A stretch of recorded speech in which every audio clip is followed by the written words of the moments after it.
Welcome to the Founder Hour podcast. I'm your co-host, Pat, and on today's episode, we sit down with Dave Gilboa. Dave is the co-founder and co-CEO of Warby Parker, a retailer of prescription glasses and sunglasses that he started with his three friends from college in 2010. Today, Warby Parker is valued at over $3 billion, and they've truly changed the game when it comes to buying glasses online and in-store. We spoke with Dave about what it was like growing up in between Southern California and Sweden, his early career as a consultant and investment banker, his experience getting his MBA at Wharton, and if he would recommend it to others who desire to be entrepreneurs, the story of how Warby Parker came to be and the opportunity he saw in the eyewear market, co-founder dynamics, and his thoughts on the future of the company as well as the industry. Here we go. Dave, thanks for being on the show with us. We're excited to have you and learn a lot more about your entrepreneurial journey. So we like to always start it off and set the tone with learning about your early days and your background. We know you were born in Sweden, so tell us a little bit about your childhood and what that was like. Sure. So I was born in Sweden. My dad grew up in LA. My mom's Swedish. They met studying abroad, and my dad ended up moving to Sweden and stayed there. And I was born along the way. And we ended up moving to San Diego when I was 6, but grew up in a bilingual household, dual passports, spent a bunch of time traveling. And both my parents are doctors, and they really love their jobs. So growing up, I was 100% sure that I was going to become a doctor as well. The only kind of choice I was thinking about was which type of doctor. I think both my parents found a lot of meaning and continue to find a lot of meaning and satisfaction through their work and ability to help people. They're both still working. My dad keeps kind of violating the mandatory retirement age that they have at his hospital group, and I think they instilled in me the importance of kind of using your profession to help people and make the world better. And I think they also view their kind of education and ability to become doctors as an opportunity to create financial stability, create opportunities for me and my sister. I think that was certainly a big influence as I was thinking about what to study and how to think about where to work. I ended up going to Berkeley, was a bioengineering major, so I took all the pre-med classes along with some other classes, took the MCAT, was kind of all set to kind of follow in my parents' footsteps.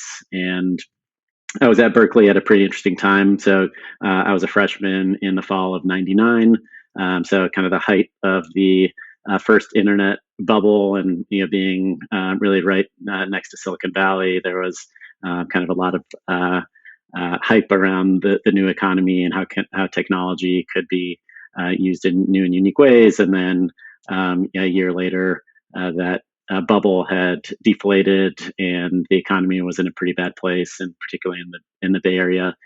And as I talked to a number of my friends who were at Berkeley at the same time, most of them were going into kind of non-healthcare or non-science professions. A lot of them were going to work at banks or consulting firms, and they basically said that, hey, all these companies are just looking for smart people. It doesn't matter if you haven't taken any business classes. And then, as I was talking to some of my parents' friends who were doctors, realized that they were increasingly dissatisfied with some of the trends that were happening within the healthcare world, in particular, kind of the rise of HMOs and managed care. And doctors felt like they weren't spending as much time really focused on serving patients. And so that kind of, for the first time, opened my eyes to kind of different paths, and realized that maybe there was an opportunity to do something to help people without becoming a practicing physician, and that maybe learning something about business would be kind of a helpful path to kind of enable that goal to unlock over time. And Dave, thank you for that intro. And I think it set the stage for, what happened obviously after that. But, just to kind of take it a couple steps back, Do you remember any of your time in Sweden? And I know you said you came back here when you were 6, but what was life like there? Were your parents already doctors? Were they studying to be doctors? And what kind of an influence did that have when you moved back to SD? Yeah, so both my parents were already doctors. I remember kind of little snippets of being a kid growing up in Sweden, and then we used to go back there almost every summer. Still have family there. My grandma, my aunt, uncle, cousins are all still there. We had a bunch of good family friends, and so spent a good chunk of my childhood in Sweden, and it's a pretty interesting culture where um, uh, yeah, given the climate and kind of the government and tax structure, summer times are a really special place there. So there's snow on the ground about 9 months a year, and so people really appreciate the sunshine. And given the kind of the high taxes and the all the benefits that governments provide and protections that they have for workers, people have a lot of time off, and so most people kind of take several weeks off in the summertime, and so we would go back there in June, July. Kind of our family and friends would have several weeks off, and it was always kind of a really delightful time as a child, just to spend time there.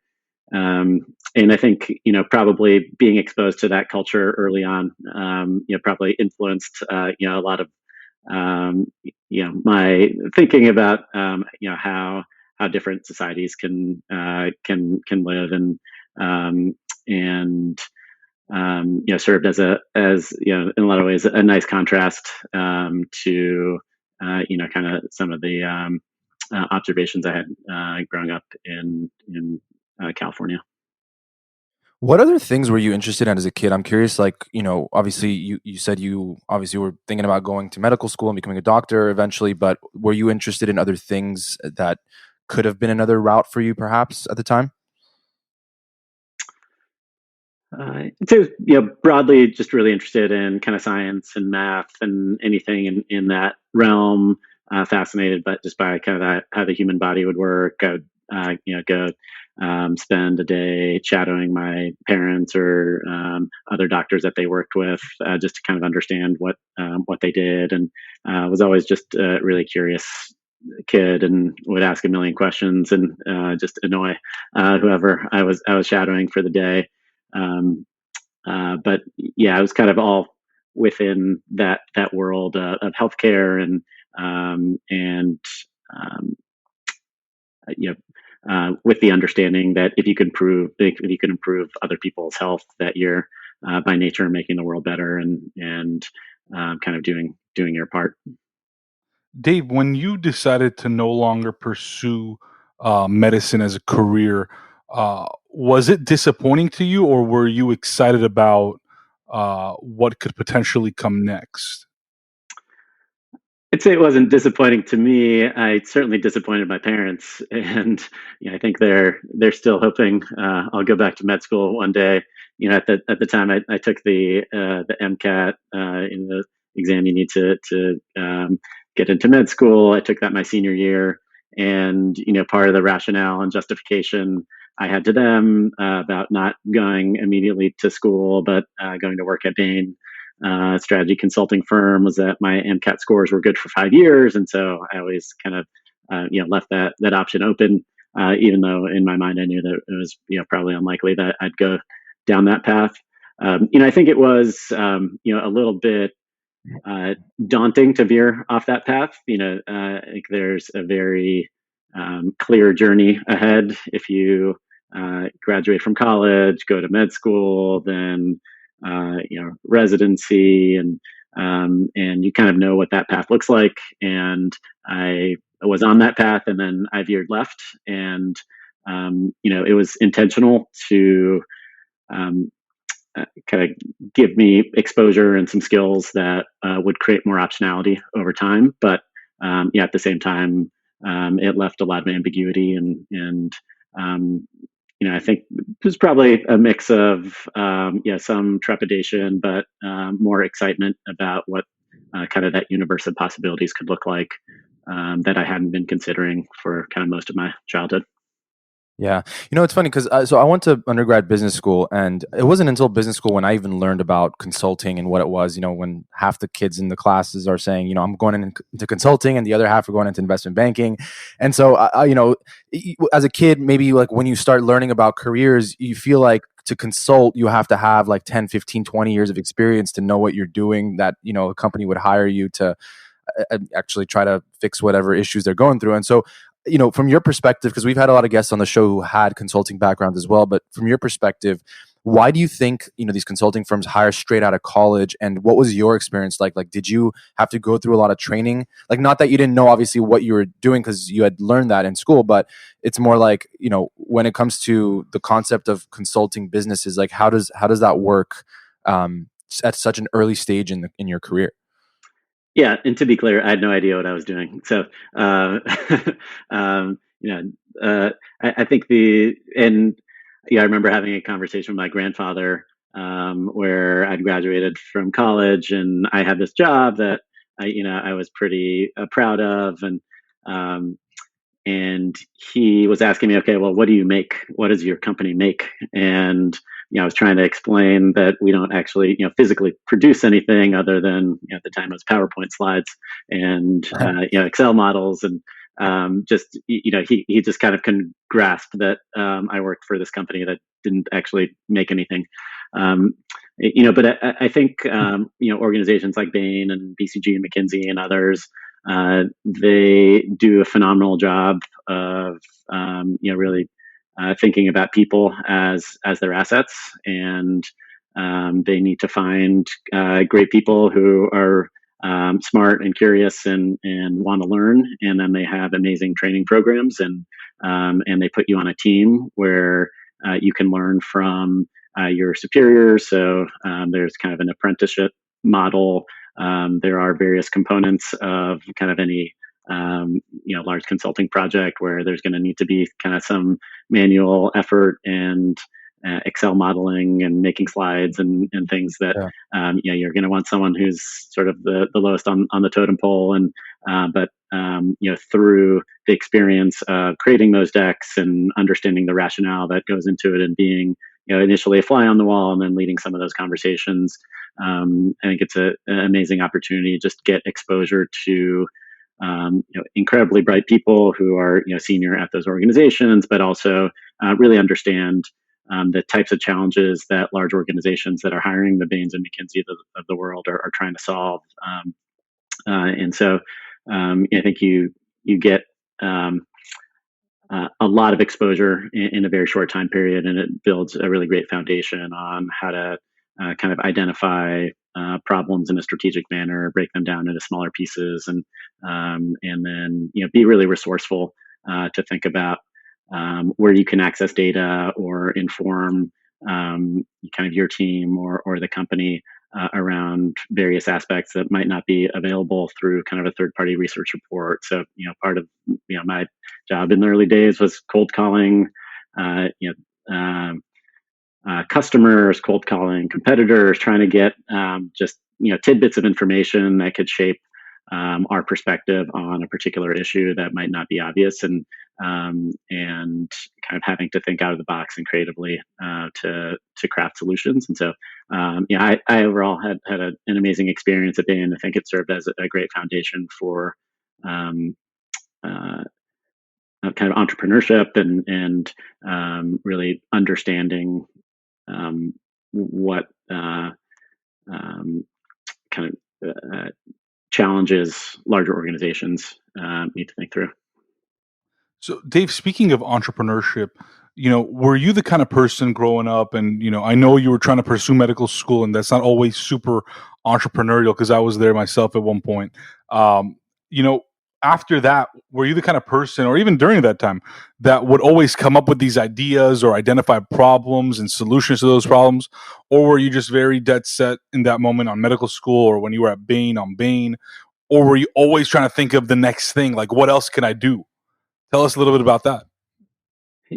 Yeah, I think I always had curiosity and was interested in technology, and um, I think one example of that when I was in junior high, this was still back in the dial-up modem days where we had an AOL kind of a household AOL account where we had 5 hours a month of dial-up access, and it would block the phone line so no one would could call when you were using the internet. Um, and this was before Napster, and I called into a radio show, and I won a CD-ROM burner, which was kind of this pretty new piece of technology, and something I remember those.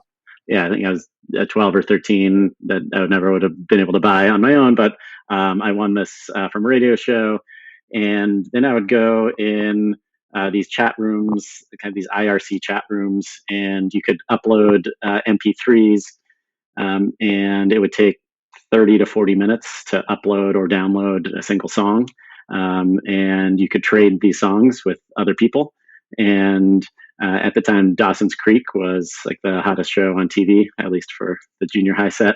And so and they didn't have a soundtrack, so I created the what I called the official Dawson's Creek soundtrack, mocked up some graphics and had them printed out on my parents' dot matrix printer. Bought a bunch of blank CDs and blank CD cases. Bought some shrink wrap, and I would bartered for 15 songs. Started burning these CDs. Printed out the cover art. Would use my mom's hair dryer to use it to shrink wrap the CDs so they look official, and then I'd sell them on eBay, and they were going for like 90 to $100 a pop. Wasn't the main theme this is like, I don't want to wait for a lot. There you go. You would have been a great customer. I just sang on the podcast for the first time, but and that worked great. These were selling for like $90 to $100 each, and I was 12 or 13 years old, and everything was great until I came home from soccer practice one day, and my mom had this really stern look on her face and asked me to sit down at the dinner table, and she had a kind of a stack of papers, and it was a cease and desist letter from the Warner Brothers legal department, basically saying I was violating their IP. And so, yeah, maybe that was kind of my first entrepreneurial journey. But I was kind of always thinking about, what are creative ways, not necessarily to make money, but it was just kind of things that felt interesting to me.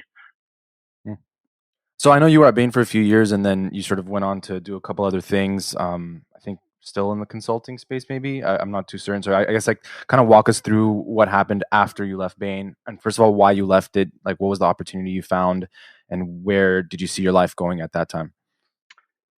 Yeah, so I was at Bain for 3 years, had an awesome experience there, but I also kind of never took that job with the intention of staying there forever, with the intention of becoming a consultant. And after being there for 3 years, felt like I'd learned a lot and was ready to kind of explore something else, and really wanted to do something to combine some of those business skills that I just learned with my passion around healthcare or science, and to start exploring a few opportunities, and came across a couple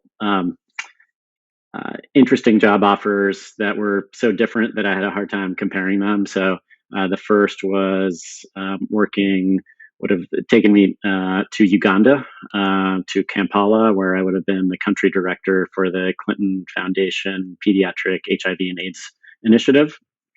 And it was a 2-year commitment. I'd never been to Uganda or anywhere close, but I thought it was, sounded like a really interesting opportunity, and a really meaningful opportunity to help a lot of people. The other was to move to New York and work for a investment bank called Allen and Company. It's a merchant bank, so they do both investment banking, kind of advisory work, but they also invest in companies like a venture capital firm would. I have have been around for quite some time, had a really great reputation within the world of internet, media, entertainment. But they had just hired a couple people to launch their healthcare group, and I would have been kind of the first associate as part of that effort. And I thought that kind of also sounded like a really interesting opportunity to be able to do something entrepreneurial, apply kind of combine business and healthcare within this broader platform. And the opportunities were just so different that I had a hard time, really thinking about nonprofit in Africa versus a bank in New York. Ended up going with the Allen and Company offer in New York. One of my really close friends from Bain, who I was working with, ended up taking the job with the Clinton Foundation, and so we kind of were on parallel paths for 2 years, and we stayed in close touch. After that 2-year period, we both ended up going to business school, and then both ended up in startups. And so, unclear, how that would have, kind of impacted my life in a different way. But ended up on the path, taking me to New York, and learned a lot. And had a great experience there as well. But similarly, realized I didn't want to be a banker forever. And I was working with a lot of entrepreneurs that seemed like they were having a lot more fun than I was. And that's when I thought that it would make sense to go back to school, to have the opportunity to kind of bring all these kind of different parts of my life together, and kind of all these previous experiences from college, from Bain, from Allen and Company, and meld them into something that I was, truly passionate about. So, Dave, talk to us about Wharton, right? The number one business school in the country. You go, you're getting your MBA, combining all of the things that you've been working on. What was the vision beyond business school? And then what was your experience like? Obviously, it was one of those places that you met, who eventually became your co-founders in Warby Parker. So I assume it was a very good experience at one point, at least. But talk to us about that, and curious to learn more.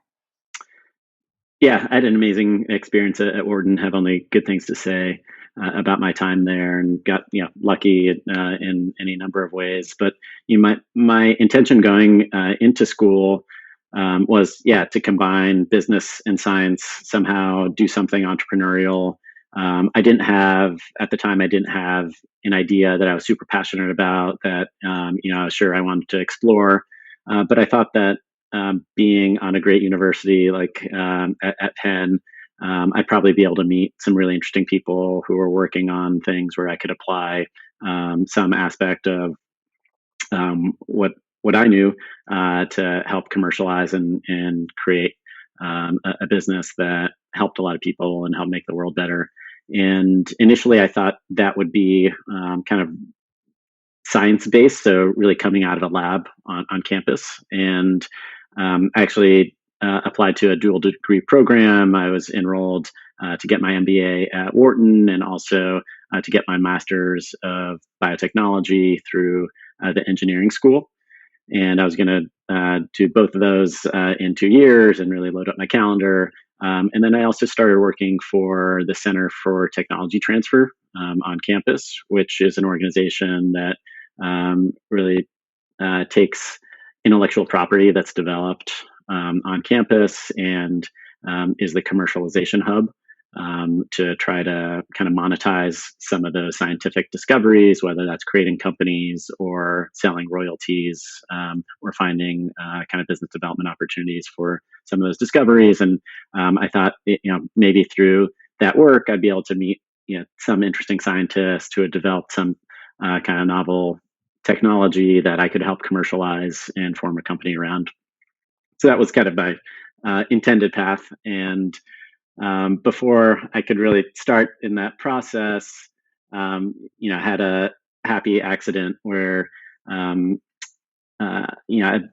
always been really passionate about travel and kind of exploration. And I think that probably comes back to, growing up in in between Sweden and San Diego, and my parents love to travel and love being exposed to other cultures. And so I thought it was a pretty unique opportunity going to school to take a few months off and travel around the world. And so 6 months before I was starting at Wharton, I quit at Allen and Company. I turned in my company issued BlackBerry, and I traveled for 6 months, backpacked around the world, starting in South America, and then went over to Asia, and did that without a phone. And along the way, I lost my only pair of glasses. I left them on a plane, and I came back to the US as a full time student, and I needed to buy two things. One was a new pair of glasses, and one was a phone. The iPhone 3G had just come out, and I waited in line at the Apple store, bought an iPhone, my first iPhone, for $200, and it was this magical device, especially coming from having traveled for several months without any phone, and before that having a BlackBerry. And then I realized that I was going to have to pay $700 for a new pair of glasses, and that just the math just didn't compute to me. Where the iPhone was this magical device using all the latest technology that had just been developed over the last few years, and meanwhile, the technology in a pair of glasses is 800 years old, and there's nothing in the cost of goods that justifies these high prices. And so I started complaining to anyone that would listen around campus about couldn't understand why glasses were so expensive, and coincidentally, Andy Hunt, who was on my who's one of my co-founders on our board, he was on my learning team. So Wharton's class is 800 plus people. They divide you into groups of 6, and you take all your first year classes with those same 6 people and do all your group projects together. Andy was one of my classmates and was on my learning team. And he had independently been thinking about why no one was selling glasses online. So this was in 2008, before Amazon had kind of taken over the world of e-commerce. But at the time, you had a bunch of e-commerce companies that were selling products that until that Like time, lens crafters and like those places. Like, is that where you would go to get glasses? Or yeah, so I would go to, there was a place by campus called Four Eyes, and Lens Crafters and Pearl Vision. Those were really kind of the main options that were Cohen's Fashion Optical in New York. But no one was really selling glasses online at the time in 2008. But people were starting to sell a bunch of other products. You had Zappos selling shoes and kind of building out a model to make a product that you had to try on viable over the internet. Blue Nile was selling engagement rings. You had 1-800-CONTACT selling contact lenses. You had diapers.com selling diapers and household items. But no one was really selling glasses online, or at least less than 1% of glasses were sold online at the time. And so as we started talking about, I was complaining that glasses were too expensive, and he was complaining that no one was selling them online. We started looking into it, realized it's a massive industry, well over $100 billion globally, that basically had no innovation on the product side or distribution side. And that didn't make sense to us. And so we started kind of talking about it more. And a couple of my other classmates, Jeff Rader and Neil Blumenthal, we were just kind of friends, and we started, roping them into the conversation, and all of a sudden realized that we were kind of super passionate about this. There was just kind of something that didn't make sense, and we were all frustrated consumers. Jeff he was wearing a pair of glasses at the time that were 5 years old. His prescription had changed twice, but he didn't want to pay several $100s for a new pair of glasses. Andy had lost his glasses so many times that he ended up getting LASIK because he was just a frustrated consumer.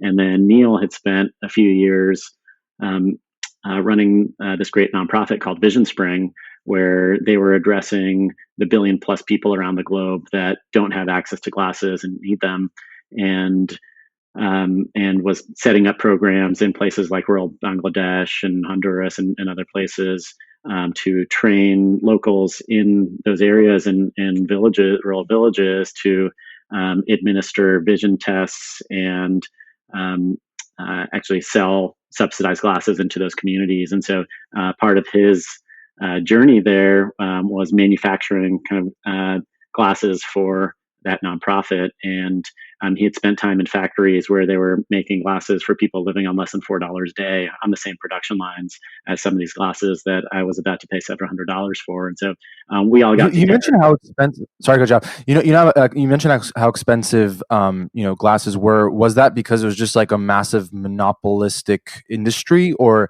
like why hadn't anyone else introduced a cheaper alternative that was also decent quality?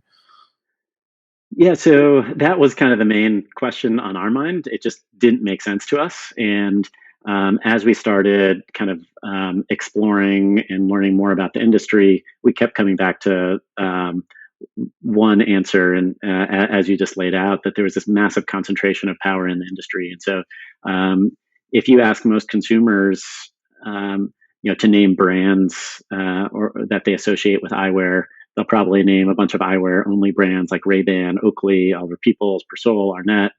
They might name the brand that's on the last pair of sunglasses that they bought: Chanel, Prada, Dolce & Gabbana, Ralph Lauren, Versace. They might name some of the optical retailers where they bought those glasses: LensCrafters, Pearle Vision, Sunglass Hut, Macy's Optical, Target Optical. Or they might name their vision insurance that they used to buy those glasses, like iMed. What most consumers don't realize, and I didn't realize until then, was that all those brands are owned or controlled by the same company. So there's one company called Luxottica that is an order of magnitude larger than any other company in the industry, and they've really grown through acquisition, and they control kind of large parts of the supply chain and value chain. And they've done a great job of creating this illusion of choice for consumers, where you walk into a LensCrafters or a Sunglass Hut and you see 50 different brands of glasses. You don't realize that all those brands are owned by the same company that owns the store that you're standing in, that owns the vision insurance plan you're using to pay for those glasses. And as a result, most glasses in the US are marked up 10 to 20 times what they cost to manufacture. And actually, the price of glasses has gone up. As opposed to most other consumer products categories where technology has been an enabler of deflationary prices. In the optical industry, it's the opposite. And so, until that time, until the internet enabled brands to connect directly with consumers, you had to go through kind of the distribution channels of a company like Luxottica. So, if we had thought about launching a brand, not in 2010 when we launched, but in 2000 or 2002, to get any sort of distribution, we would have had to sell through LensCrafters, Pearle Vision, Sunglass Hut, all retailers that are owned by Luxottica. And if we had wanted to be an eyewear retailer, we would have to carry their brands.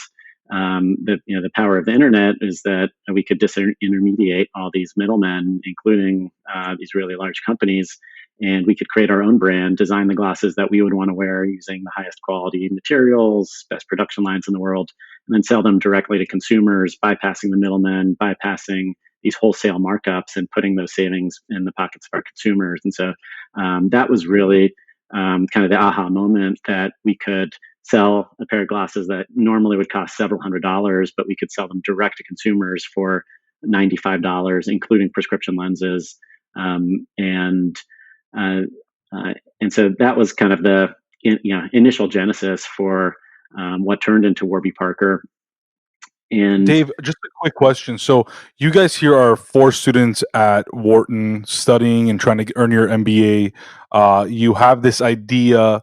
You find that perhaps there's a big opportunity here. It's hard enough to start a business. I imagine it's harder to have 4 people that are co-founding this business, together. And sure, it's good to have a team, but how did you guys decide to divide up the roles? Who was going to do what? I mean, you guys are 4 people, have nothing yet to go for you guys besides, your experience, this opportunity. What were you guys doing early on? How did you guys say, okay, Dave's doing this, Neil's doing that, he's doing that, we need this? Talk to us about those early days and what that looked like and how you guys divvied up those tasks. Sure. Yeah. So we throughout the process, we tried to get as smart as possible. None of us had ever launched a business before. None of us had ever built a website before. None of us had ever kind of gone through the design process for a pair of glasses before. And we sought out a lot of advice from people who had done kind of various aspects of this kind of company formation and brand building. And universally, we got feedback that to don't start a company with four founders, and definitely don't start a company with four friends. You guys are going to end up hating each other, suing each other. There's going to be conflicts. One person's not going to want to do this anymore. One person's going to coast and try to get credit, and you're going to get frustrated. Um, and and we kind of All valid points, by the way. Yeah, I mean, like that, you do see that often. I still would encourage people to not start a company with four people, but then again, I would say Warby's, it might be the anomaly here, right? But I think be cautious in who you choose as your co-founders is the better advice.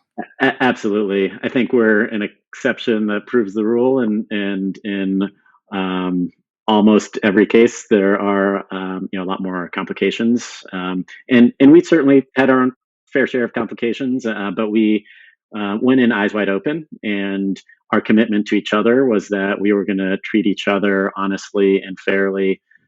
And our friendship was more important than the success of the business, and recognizing that we were going to have some challenging conversations, that our all of our interests were not always going to be aligned, but we committed to being fair to one another early on, and we even set up our founder equity structure reflective of that. So we started talking about the idea for this business in our first semester. And we realized that even in business school, like, this is an exciting idea. We're all in this right now, but who knows? One of us might get a job offer to go to McKinsey or Goldman or do something else, Yeah. or one of us, might be interested in leading this club, or might have another business idea that they come on that they like even more. And at that Another point, thing is like conflict. Yeah, like another thing is like conflict. It's almost inevitable. Like it's gonna come up at some point in a business, like where not everyone agrees. And four people is an even number. So like if you want to take a vote, there's a lot of opportunity for it to just be split. 2-2. And does that happen often, or are you guys mostly on the same page when it comes to strategy and just things like that? yeah, so we tried to kind of plan for that ahead of time. We realized that these situations become sticky when you're in the moment and something hasn't been decided before a conflict arises. And so even between the four of us, we set up our founder equity to vest from when we started talking about the business until we graduated from school, as kind of the first period. And then we would have a resetting of equity. And that meant that if someone left the business along the way, they would get credit for time served. And we wouldn't have to kind of negotiate as someone was exiting the business, that we agreed on something that we thought was fair to everyone up front. Same thing with kind of conflict resolution. Realized that an even number isn't great, so we actually built into our bylaws that one of our professors who we were close with could serve as the fifth vote if it was needed. And again, wanted to build that in ahead of time before there was an actual vote or conflict that one side might think that this professor might be biased in one way or another. Fortunately, we never had Does he to still have that power? kind of exercise that. No, that was just while we are in school. Um, and we certainly had a bunch of challenging moments and times when we didn't agree on everything. But we stayed true to our word that we were going to be treat each other fairly and honestly, and be direct, and that has resulted in all four of us remaining best friends. And so Jeff and Andy left day-to-day roles when we graduated. So a few months out, we launched the business in February 2010. We graduated in May. At that point, Jeff and Andy left day-to-day roles. They're still on the board to this day, 10 years later, but haven't had an operating role since then. We're still best friends. We still vacation together. And I think that's just kind of a testament to that commitment that we had to treating one another fairly, and kind of getting through those moments of tension where there certainly have been many of those over the years. The thing that I love about entrepreneurship is like you can be someone who's like 17, 18 years old, hasn't even gone to college yet, no experience, and you just come across something that, just kind of tickles your fancy and you go into it and you just kind of build, kind of from a standpoint of maybe like ignorance or just like not knowing, like naivete, and then that could be successful. And then there's someone who could be like, 40, 50 years old, has had this crazy experienced life and has multiple job, experiences, and they have all this knowledge that they can apply to whatever they're trying to start, and they could also be successful, or the opposite. In your case, you went to business school with the notion of, I want to become an entrepreneur, I want to learn entrepreneurship. Would you recommend that to people that perhaps are in that age range of like 27, 28, few years out of undergrad, has some work experience, but wants to be an entrepreneur, doesn't really know what they want to do? Like, do you think that going to business school is a good route, or was that just something that worked for you? Yeah, absolutely. I think I got particularly lucky that kind of I had this moment of frustration, as did Andy, right around the same time, and met some great like-minded um, future co-founders, and we were able to rely on our classmates and professors, and to really kind of build out our business model, and help us launch the business in a successful way. But I think in general, business school is a great opportunity to explore different paths, to get exposure to um, things that you normally wouldn't if you have kind of one job that's occupying all your time. It's a way where you can really fragment your schedule, and sort of choose your own adventure on where you want to lean in, and what you want to ignore. And so you can choose to ignore some of your classes, and spend that time starting a business, like some of us did, or you can choose to really lean into kind of the academic aspect, social. But I think more than anything, going to a top business school, a place like Wharton, you're going to come across such interesting, bright, motivated people that are going to inspire you and can spark ideation and creativity. And I think that's certainly where we saw the most benefit, not only amongst the group of us four founders, but from kind of our extended network of other individuals that have been super helpful, and thought provoking, both for our business, but in really other aspects of life as well. So, Dave, I know that the launch, or the public launch, let's call it, of Warby Parker had an interesting story. And, obviously, things have turned out pretty damn good for Warby Parker. Um, but talk to us a little bit about that. For folks that haven't particularly heard that story, give us a brief overview of, how the Warby Parker launch went like, and tell us why was it even called Warby Parker? Sure. Yeah. So we started talking about this idea, the four of us, in November of 2008, our first semester at school. We ended up launching the business about 18 months later, in our last semester of school. And we spent that period really developing every aspect of the brand and the business, um, and flying over to Asia, meeting with factory owners, trying to figure out how to design glasses in an iterative process, flesh out all the aspects of the brand, figure out how to build a website, all things that again none of us had done before, and do that while we were in school, while we were kind of had internships at other places as well.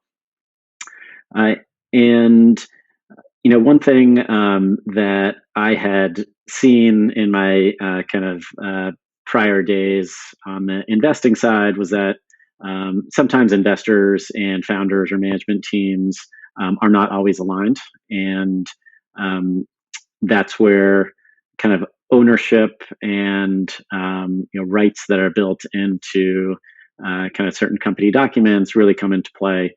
And I think that set in some form of paranoia that we we didn't want investors being able to kind of control the outcome of this business, especially early on. And we were also terrified of losing other people's money, losing our friend and family money. And so we said, all four of us have worked for a few years before coming into school. We have some savings. Between the four of us, we each committed $30,000, so $120,000 in total to launch this business. We weren't paying ourselves a salary. We didn't have any employees, didn't have a marketing budget, but really spent that money on three things. One was to build a website where we knew we had to hire kind of a firm or a team to build that for us. This was well before Shopify and other tools existed that kind of make that process much easier today. We had to pay for our initial set of inventory. We had horrible terms with our supplier as a brand new business, where we had to pay for 100% of the inventory before they would ship it. And then we spent some money hiring a fashion publicist. We realized that we were trying to create a fashion brand, and glasses are a unique product that have both form and function. You have to be able to see well, but it's also one of the only things that people wear on their face, and has to make you look good and feel good. And we recognized that 4 MBAs from Wharton without kind of a formal design background probably isn't the sexiest combo to get the fashion world excited. And so really wanted kind of credibility from a design and fashion perspective. And I assume, Dave, I assume like at the time, I don't know if you like these factories had just kind of brandless glasses that you could have done like some sort of private label thing and just get started on. Like, did you wanted from the beginning, you guys sat down and talked about it, like, we're going to design these from scratch. We're going to build them from scratch. It's going to be our own unique product. And that's the only way this is going to work. Yeah, we had a very specific point of view that, we wanted to build a brand. We think brands have an ability to connect emotionally with their customers. Brands have the opportunity to have more impact on a global scale than kind of just a retailer or someone that kind of repackages existing designs. And we also were kind of designing the glasses that we would want to wear, that we'd want our friends to wear. We had a point of view on design. We just hadn't, we had to figure out how to translate that vision into physical products and enable that vision to turn into glasses that, could be, that also serve their function and could be worn easily, and that wouldn't create lens issues and things like that. And so there was, a crash course in kind of that glasses design process. And on the technology, the same thing. None of us knew how to code. What we did know how to do was make PowerPoint slides. And so we actually designed our entire website in PowerPoint and printed out stacks of paper. And we would go to the local Starbucks and other coffee shops around Penn's campus, and we'd see people waiting in line and offer to buy their latte for them if they would take a few minutes and help us do a little testing. And most people agreed, and we would put a page in front of them and say, imagine, printed out page and say, imagine this is our homepage on a website. Where would you click? And use your hand to indicate where you would click. They would point somewhere, and then we would shuffle through our papers, find the next page that was kind of the wherever they pointed, put that in front of them, and that was really kind of our first user testing and UX and wireframe testing.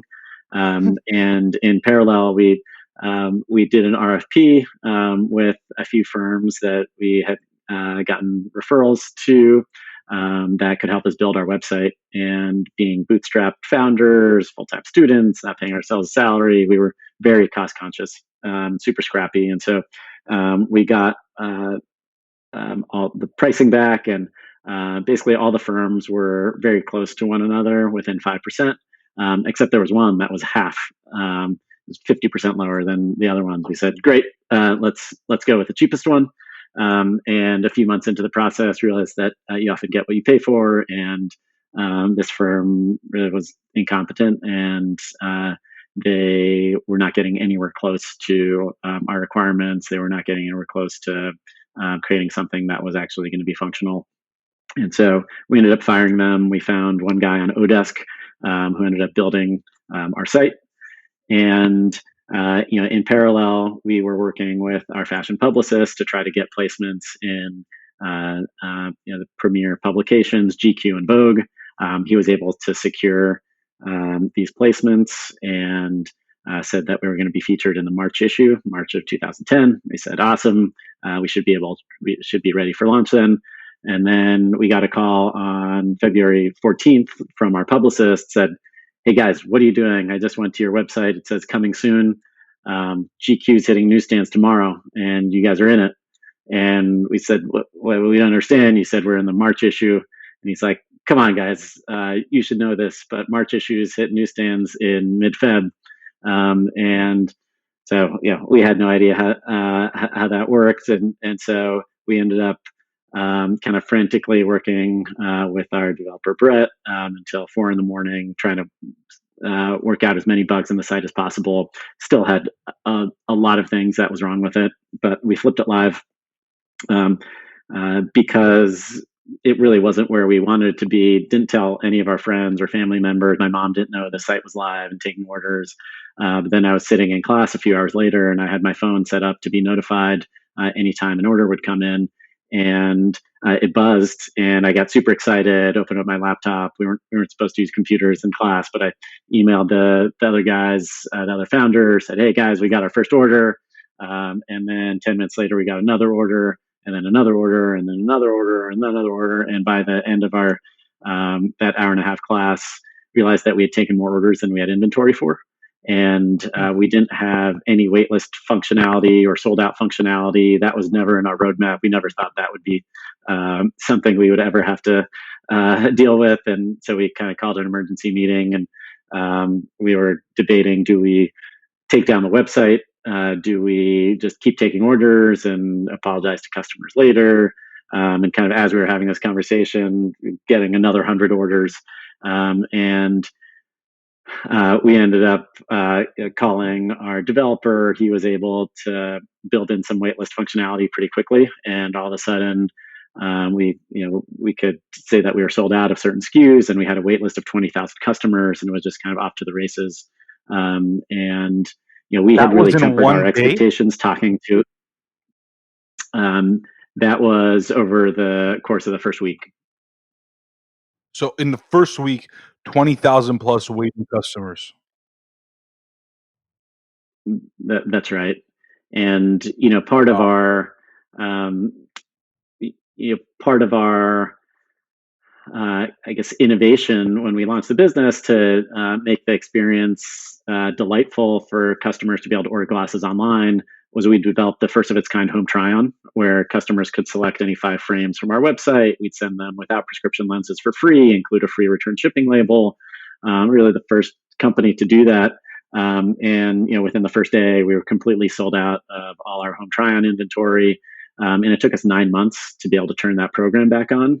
And we felt terrible. Wow. We were, it was a good problem to have, but we were mortified that these were our early adopters that were giving us a chance, and we were disappointing them. And so, we personally reached out to kind of everyone on that list, offered people, even though we had no money, offered people a lot of free glasses or discounts, and really tried to ensure that everyone walked away with a positive first experience with the brand. So just to follow up, why was it called Warby Parker?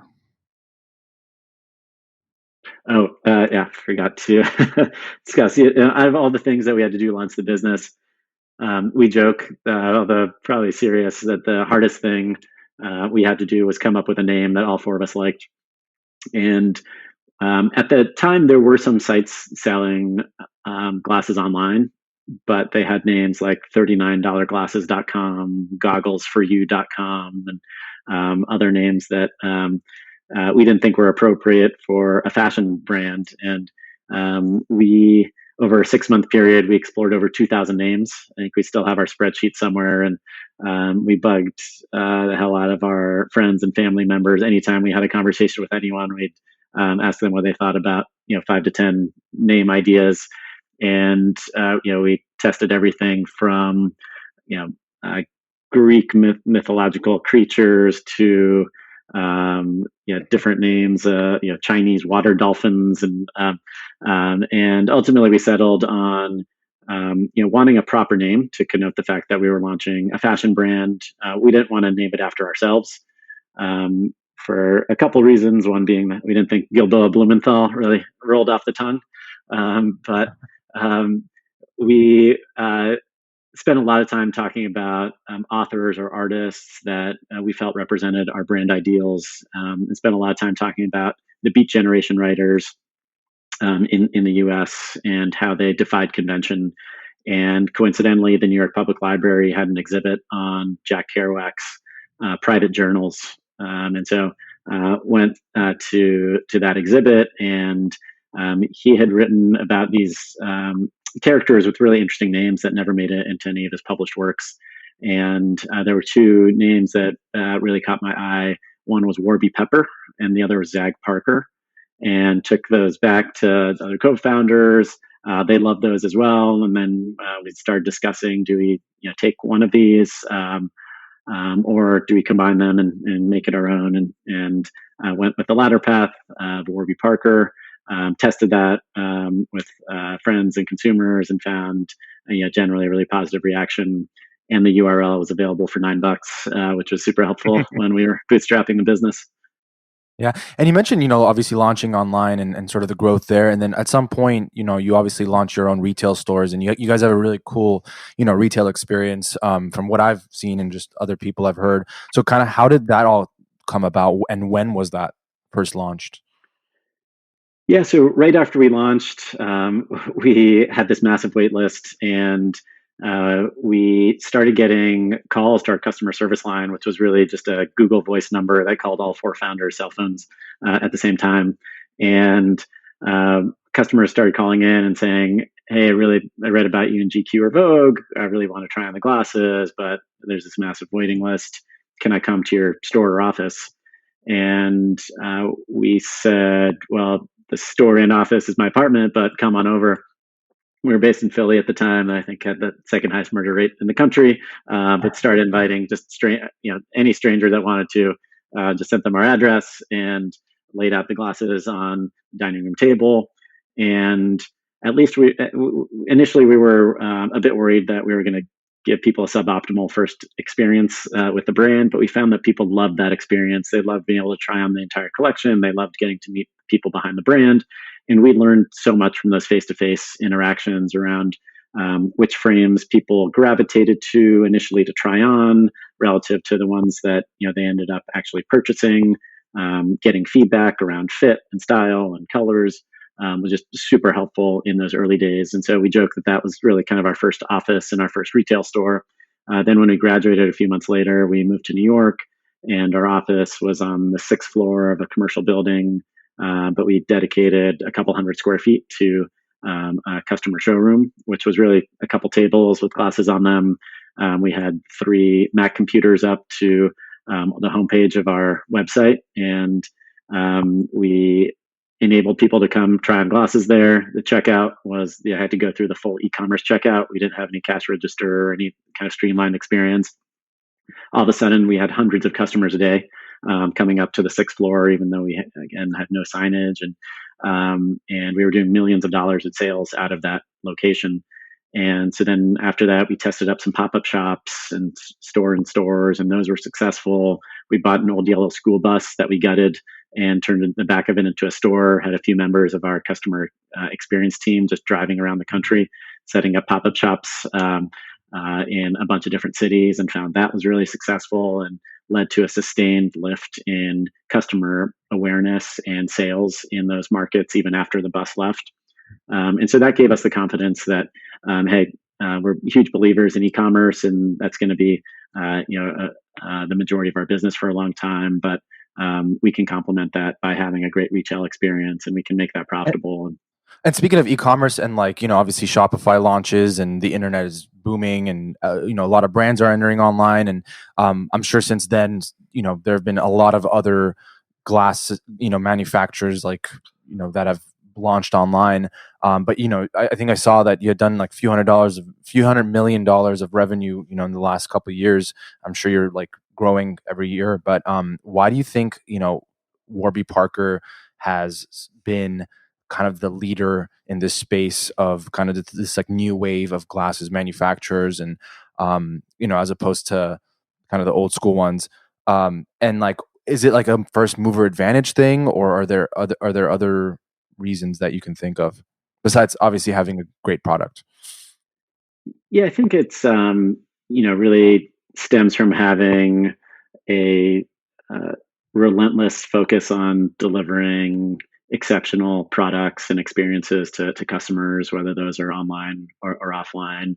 Being really clear in our brand values and company ideals, and enabling ourselves to attract and retain really passionate employees who want to work for a brand that is um, that's a for-profit business, but that has this really important social mission, and kind of clearly wants to make the world better.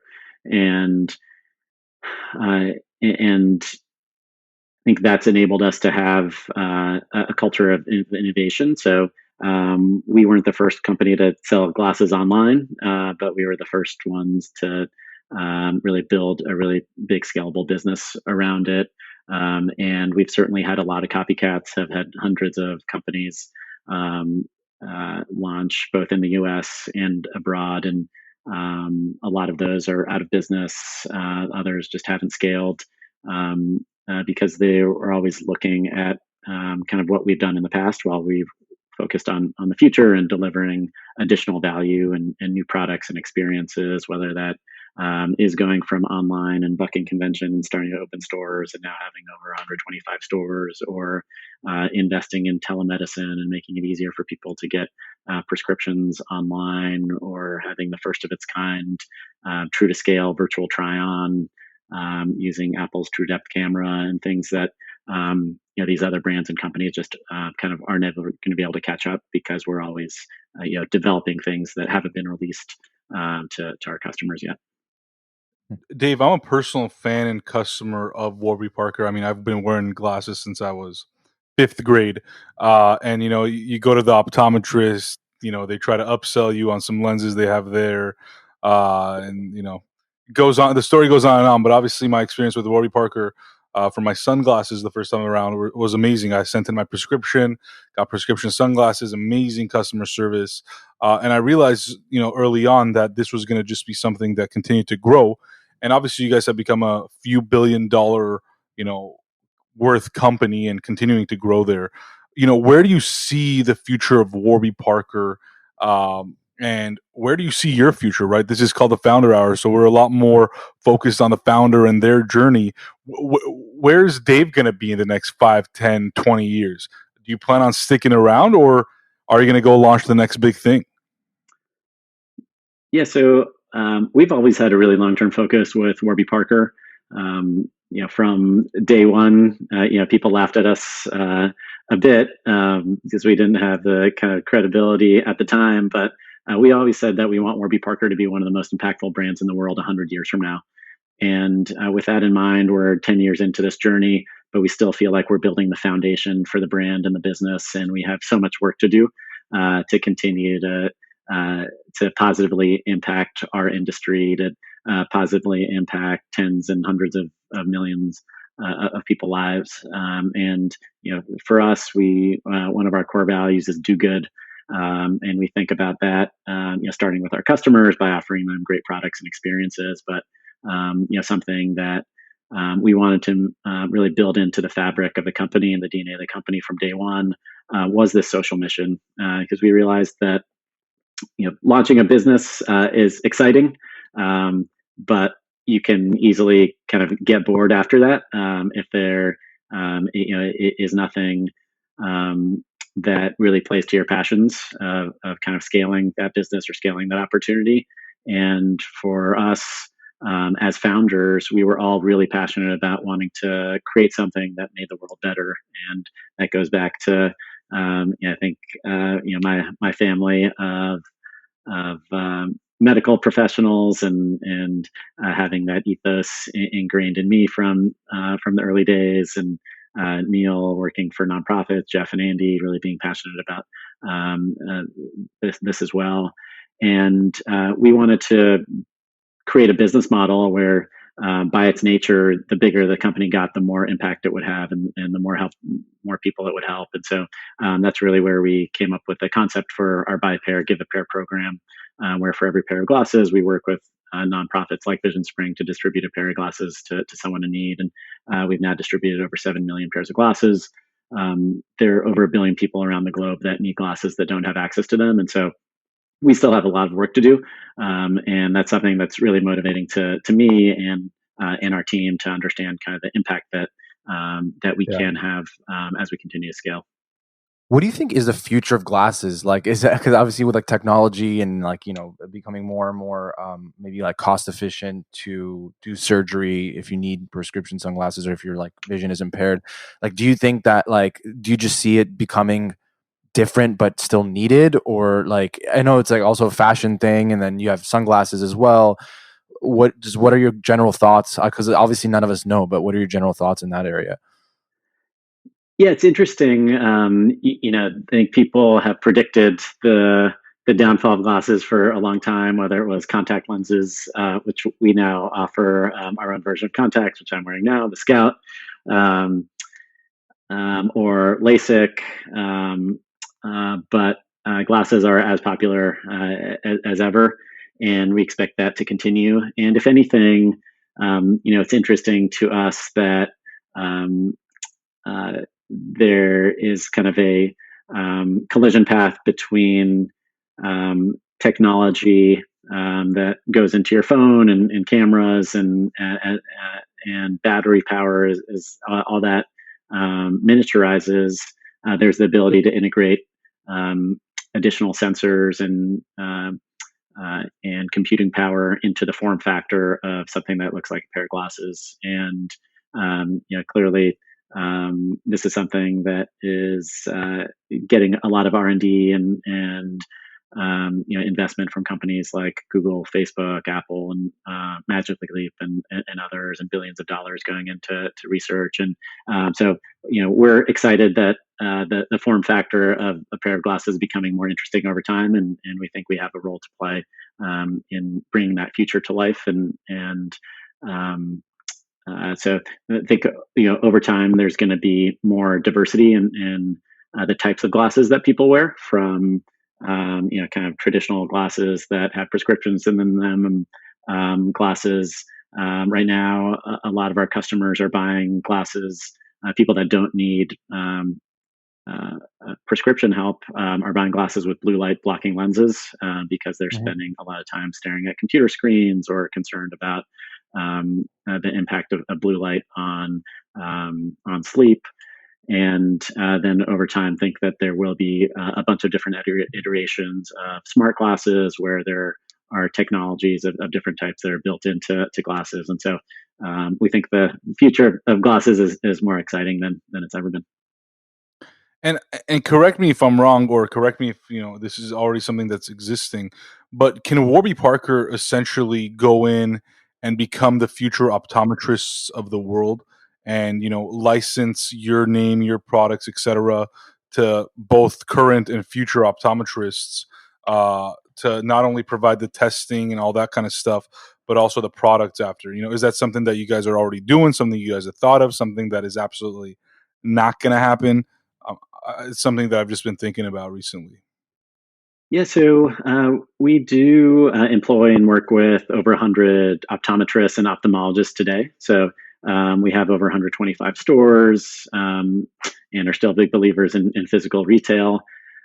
And in every location where it's possible, we have an eye doctor on site where you can go get an eye exam for glasses and contacts, and check your overall eye health.